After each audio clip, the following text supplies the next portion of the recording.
Hello there. Welcome to part 2 of my Guitar Hero Drums Are Broken video.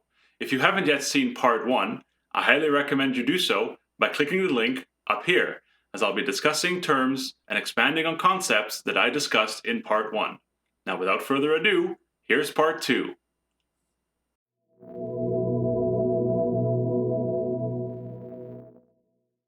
The infamous Overkill kicks deserved another look, inspired by a comment from Onyxite.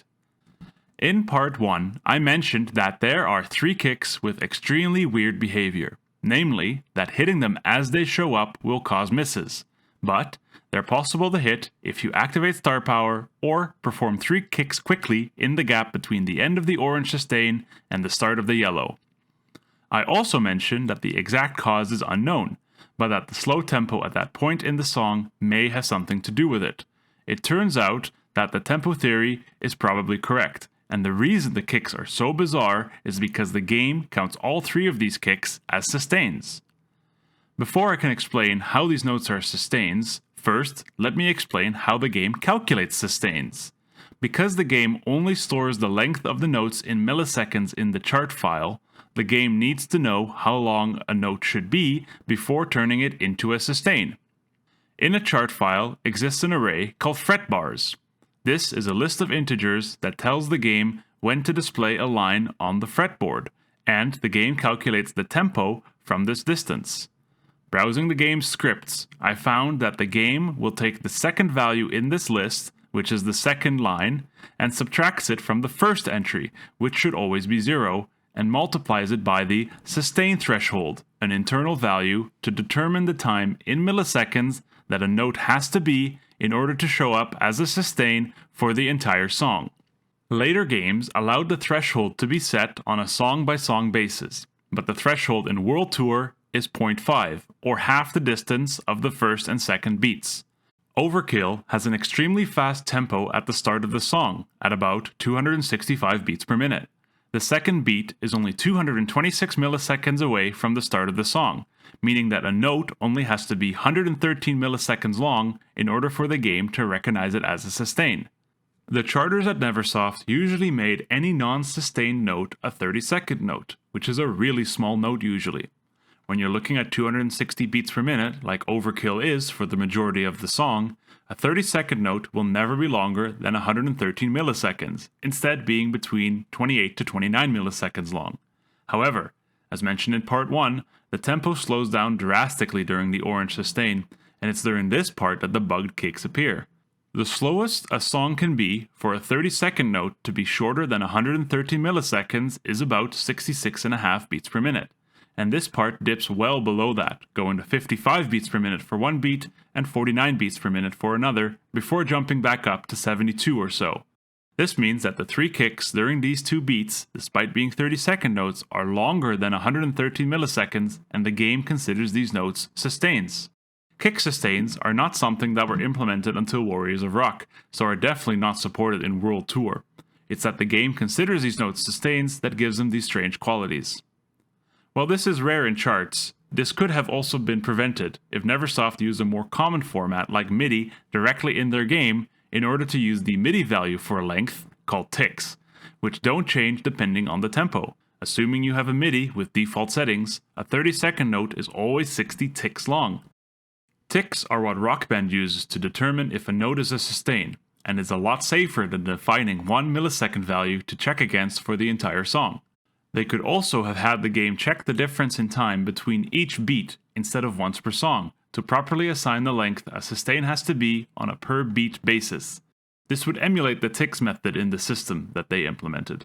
This song appears to be cursed throughout all games it can be played in. In Warriors of Rock during that slow part, we actually see some very short sustains appear during that slow part, which reinforces the idea that World Tour doesn't know what to do with sustained kick notes.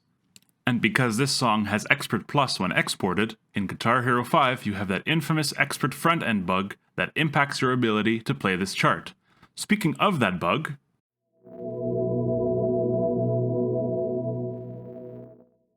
I also wanted to bring up a small update on the Guitar Hero 5 Expert front-end bug, brought up by Puppet Master 9.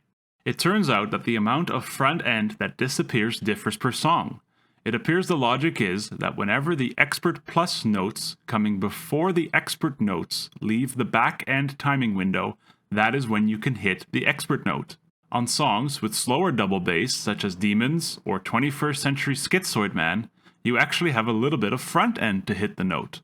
This does mean that when notes are closer together, like with Done With Everything, Die For Nothing, or Scatterbrain, you get a smaller chance to actually hit the note, as the invisible Expert Plus notes are much closer to the visible Expert notes. This doesn't excuse the developer's lack of oversight for this issue, but it may allow you to hit Expert notes more consistently in Guitar Hero 5.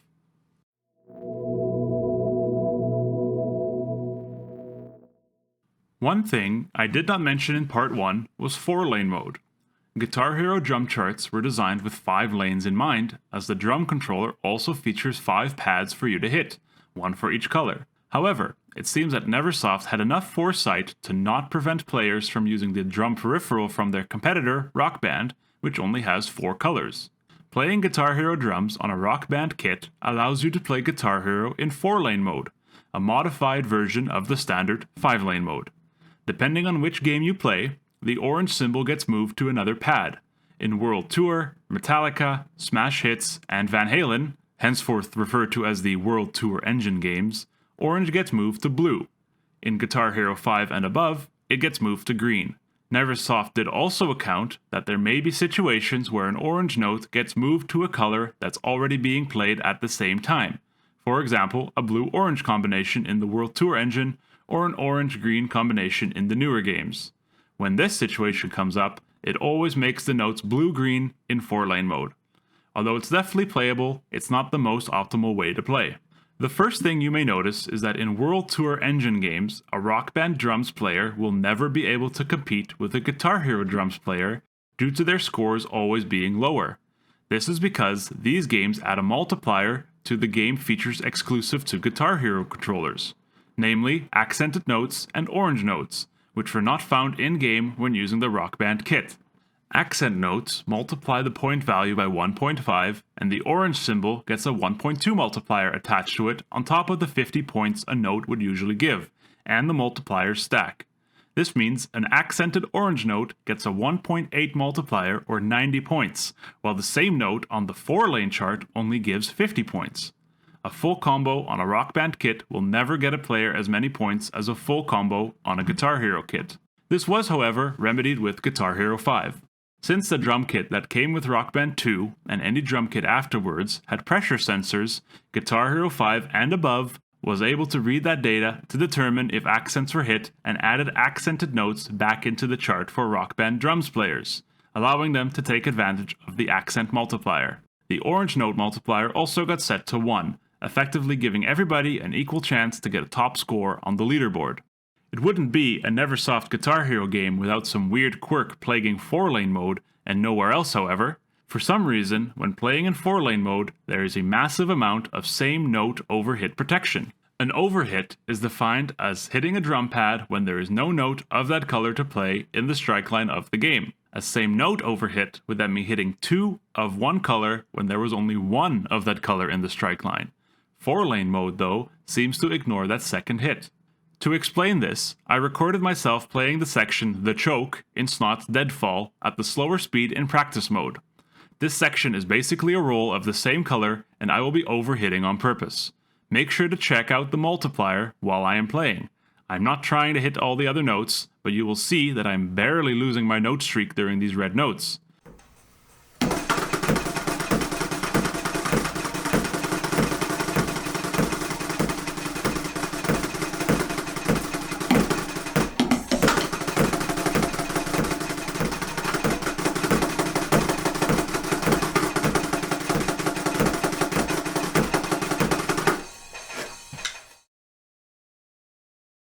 At the end of the section, I have a very high note streak, but I really shouldn't have it that high. If I try playing the same way on 5-lane mode, you'll see that my combo never gets nearly as high as on 4-lane mode.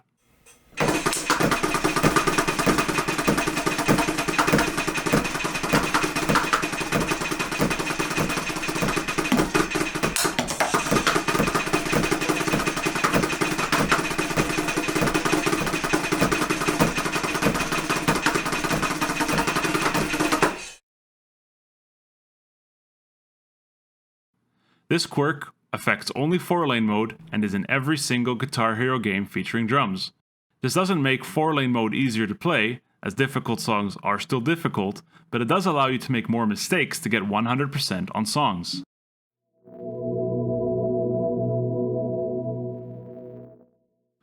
When it comes to Warriors of Rock, it turns out that I was too nice in my last video. Blame it on my Canadianness. Over 20 years here, and it'll turn anyone nice. While I stand by my previous video's statement that there were a lot of good fixes that came with Warriors of Rock, there were unfortunately also some bugs introduced with this entry. One of the bugs fortunately doesn't affect a lot of the songs, but the other two definitely will if you are playing on 4-lane mode. Earlier, I mentioned how the game's sustain system can lead to some weird behavior, like in Overkill, where the game mistakenly treats short kicks as sustains due to tempo changes. Well, Warriors of Rock introduces another sustain-related issue that I'll call sustain clipping. This bug occurs when a sustained note on drums is followed by another note of the same color, and the sustain touches that next note. In these cases, you have to hit the note in the back end of the timing window. Otherwise, the note just won't register. This issue doesn't affect a lot of songs, but it's particularly noticeable in tracks like Burn and Sharp Dressed Man. And if you're playing downloadable content, you will run into it in songs like Commotion and the previously mentioned Overkill, which have charts with touching sustains. One of the new features that Warriors of Rock introduced on drums was ghost notes. Ghost notes are hits you don't really hear in the full song's mix, but they are there if you isolate the drum track. These notes would only show up on the Expert Plus difficulty, effectively turning that difficulty into an Advanced Techniques difficulty. Previous entries only added double bass notes, but Warriors of Rock also placed these ghost notes on there. Well, it's an odd choice in my opinion, since ghost notes can be played by anyone, as opposed to double bass, which requires extra hardware and more limb independence. The feature actually works quite well if you're playing on a 5-lane drum kit. The issue here comes with 4-lane mode. If you happen to play a song featuring ghost orange notes, you may find your multiplier suddenly dropping for seemingly no reason. Well, there is a reason, and that is due to Neversoft apparently just forgetting to tell the game to move the ghost notes to another color on 4-lane mode. These ghost notes can still be hit if you deploy star power at the right time, as that causes the game to autoplay everything for a few frames. However, using this method is limited. On a song featuring sparse ghost oranges like Speeding, you can leverage the star power activation to still get 100%. However, on songs that feature many of them, you will be faced with a barrage of unhittable notes, possibly even leading to song failure. This leads nicely into my next and final issue with Warriors of Rock, and it has to do with the cheats or modifiers menu. A new feature called Note Shuffle allows you to play a new version of the chart. When active, the game runs an algorithm to move the notes around to create a different version of the chart. However, just like with ghost orange notes, when playing on 4-lane drums, the game will assign notes to the hidden orange lane, making this mode useless for 4-lane players. At least this mode is a toggle, unlike ghost orange notes which appear on unaltered charts. These issues with 4-lane mode and ghost notes are just another example of how the Guitar Hero drums engine, while innovative, was often held back by oversights and inconsistencies. In part 1, we talked about how the engine was broken in some ways but still functional. Now, with these new issues in Warriors of Rock, it's clear that the problems run deeper than we initially thought. Since releasing part 1, this channel has grown to having over 1,000 subscribers, and I'm grateful to each and every single one of you for enjoying my content. If you like this video, please give me a like, and if you're new here, please subscribe to the channel. If you have thoughts on this video, please let me know in the comments down below. Bye for now.